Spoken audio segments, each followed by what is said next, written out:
এবারের লেসনে আমরা দেখব কিভাবে রেক্ট্যাঙ্গুলার শেপ নিয়ে কাজ করতে হয়। আমরা যদি আমাদের টুলবারের এই সেকশনটিতে আসি তাহলে আমরা দেখতে পাচ্ছি যে রেক্ট্যাঙ্গুলার টুলস।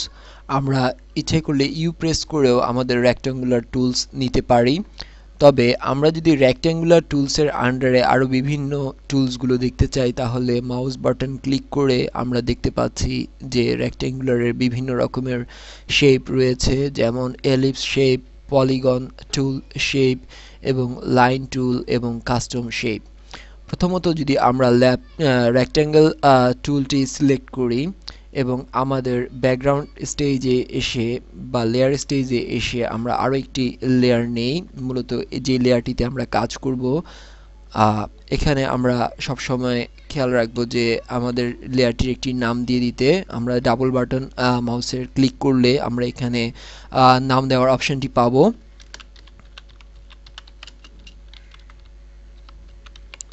এভাবে আমরা নামকরণ করব এবং মূলত আমাদের কাজ করার আগে দিয়ে লেয়ার ডিফাইন করে দিব যে কোন লেয়ারে আমরা কাজ করছি। বর্তমানে যেহেতু আমাদের ওয়ার্কিং লেয়ারটি সিলেক্টেড অবস্থায় আছে, অর্থাৎ আমরা ওয়ার্কিং লেয়ারের উপরে মূলত আমাদের কাজ করছি।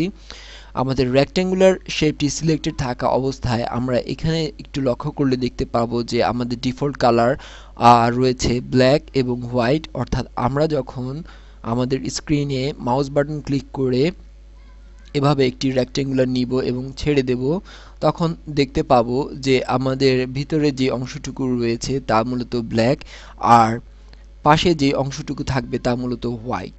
আমরা যদি এই অংশটুকু সিলেক্ট করি মূলত আমরা, তাহলে আমাদের ফিলিং কালার আমরা এখন হোয়াইট পাচ্ছি এবং বর্ডার কালার আমরা ব্ল্যাক পাচ্ছি। এই অবস্থায় যদি আমরা করি তাহলে আমরা দেখতে পাবো যে আমাদের সেম জিনিসটি রয়েছে, কিন্তু আমাদের এখানে লেয়ারের অংশে আমরা ব্যাপার লক্ষ্য করলে দেখতে পাবো যে ওয়ার্কিং লেয়ারে আমাদের দুটো অংশে বিভক্ত হয়েছে।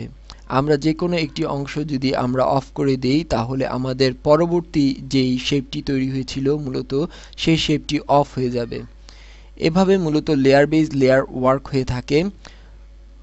তো আমাদের বাই ডিফল্ট কালার এখানে আমরা ব্ল্যাক দেখতে পাচ্ছি, অর্থাৎ ব্ল্যাক কালারেই মূলত আমরা এখান থেকে কালার সিলেক্ট করে নিতে পারবো। আমাদের এই কালার বক্সটি কোনো কাজ করছে না, তো আমরা ইচ্ছে করলে এই অংশতে এসে আমরা কালার সিলেক্ট করে আমাদের শেপের কালার চেঞ্জ করে নিতে পারবো, কারণ বর্তমানে আমাদের শেপটি সিলেক্ট ছিল এখানে। আর আমরা যদি এই অংশে আসি, অর্থাৎ ওয়ার্কিং এ প্রথম যেই শেপটি আমরা ডিফাইন করেছিলাম বর্তমানে এই শেপটি সিলেক্টেড অবস্থায় আছে। এখানে যদি আমরা আরও একটি কালার ডিফাইন করে দিতে চাই তাহলে আমাদের স্টেজে যে লেয়ারের যেই কালারটি ছিল তা মূলত ডিফাইন করা হলো।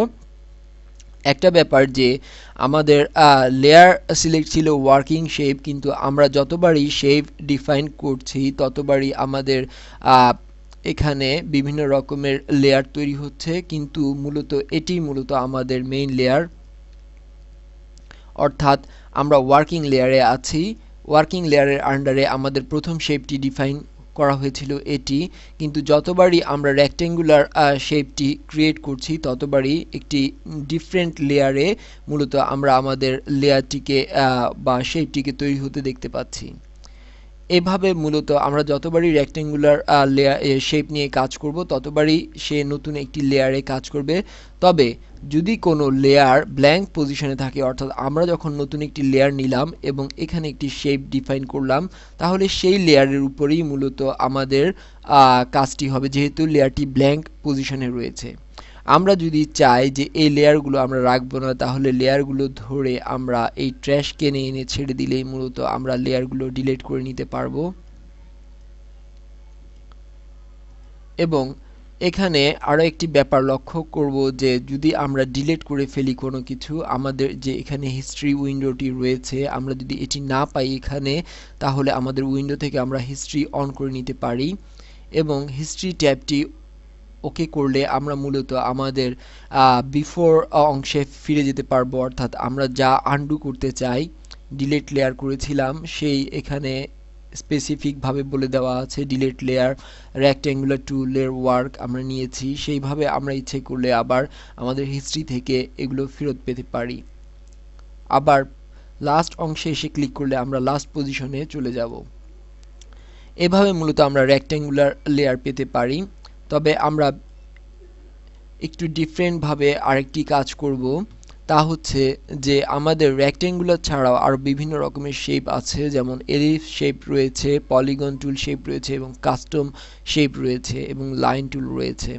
তা আমরা যদি কাস্টম শেপ টুলটি সিলেক্ট করি তাহলে মূলত আমরা কাস্টম শেপ তৈরি করতে পারবো। অর্থাৎ আমরা যখন এখানে এই শেপটি তৈরি করছি, আমরা ইচ্ছে করলে এই শেপটির জায়গায় আরো বিভিন্ন রকমের শেপ পেতে পারি। আমরা বলেছিলাম যে আমাদের টুলস থেকে যখনই আমরা যে কোনো টুলস সিলেক্ট করছি তখনই আমাদের এখানে ওই টুলসের আন্ডারে আরো বিভিন্ন যে অপশনগুলো রয়েছে তা এই বারটিতে প্রতিফলিত হবে। তো আমরা এখানে দেখতে পাচ্ছি যে এখানে শেপ নামে একটি অপশন রয়েছে। আমরা যদি এটিতে ক্লিক করি তাহলে আমরা আরো বিভিন্ন ধরনের শেপ মূলত এখানে পাবো।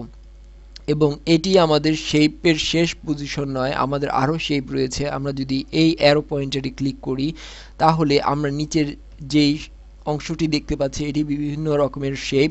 যেমন আমরা যদি চাই যে অ্যানিমেল টাইপ অফ শেপ বা নেচার টাইপ অফ শেপ বা অবজেক্ট বা অর্নামেন্ট, তাহলে আমরা এখান থেকে সিলেক্ট করলে এবং ওকে করলে মূলত আমরা এই শেপগুলো আমরা এখানে পাবো এবং এখান থেকে পছন্দ মতো শেপ সিলেক্ট করেও আমরা আমাদের স্টেজে এনে ছেড়ে দিতে পারবো এবং সেইভাবে আমরা শেপ ডিজাইন করে নিতে পারবো, কাস্টমাইজ শেপ যা রয়েছে। আমরা এখন যদি একটি ফ্রেম শেপ আনতে চাই, আমরা যদি এই অংশে অ্যাপেন্ড করি তাহলে আমাদের পূর্ববর্তী যে শেপগুলো রয়েছে তার সাথে আমাদের মূলত ফ্রেম শেপগুলো অ্যাপেন্ড হবে, অর্থাৎ যোগ হবে এবং নিচে আমরা সেই শেপগুলো দেখতে পাবো। আর আমরা যদি আমাদের বাই ডিফল্ট শেপে ফিরে যেতে চাই তাহলে আমরা এখান থেকে রিসেট যে শেপ অংশটি রয়েছে তা সিলেক্ট করলে এবং ওকে করলে মূলত আমরা আমাদের পূর্বের বাই ডিফল্ট যে শেপগুলো রয়েছে সেখানে ফিরে যেতে পারবো। এবং এই শেপগুলোকে আমরা ইচ্ছে মতো আমাদের মুভ টুল দিয়ে আমরা মুভ করাতে পারবো। তবে খেয়াল রাখতে হবে যে আমরা যেই শেপটিকে মুভ করাতে চাচ্ছি সেই শেপটি আমাদের লেয়ার সিলেক্ট থাকতে হবে। অর্থাৎ আমি যদি চাই যে এই বাল্ব টাইপের শেপটিকে মুভ করাতে, তাহলে আমরা দেখতে পাচ্ছি যে এখানে আমাদের এই শেপে মূলত বাল্ব শেপটি রয়েছে। এই লেয়ারটি সিলেক্ট থাকলেই আমরা বাল্ব শেপটিকে মুভ করাতে পারবো। আরেকটি কুইক ওয়েতে আমরা আমাদের লেয়ার সিলেক্ট করতে পারি। আমরা যেই শেপটিকে মুভ করাতে চাচ্ছি সেই শেপের উপর আমরা রাইট বাটন মাউসের ক্লিক করলে তাহলে আমরা দেখতে পাবো যে শেপ 2 নামে একটি লেয়ার, এটি সিলেক্ট করলে মূলত আমাদের শেপ 2 আসছে। আবার যদি আমরা আমাদের এই শেপটিতে ফিরে যেতে চাই তাহলে এখানে রাইট ক্লিক করে মূলত আমরা এভাবে আমাদের লেয়ারকে স্টেজ থেকে সিলেক্ট করে নিতে পারি। এভাবে ইচ্ছে করলে আমরা বিভিন্ন শেপ নিয়ে এবং বিভিন্ন লেয়ারের মাধ্যমে আমরা কাজ করতে পারবো।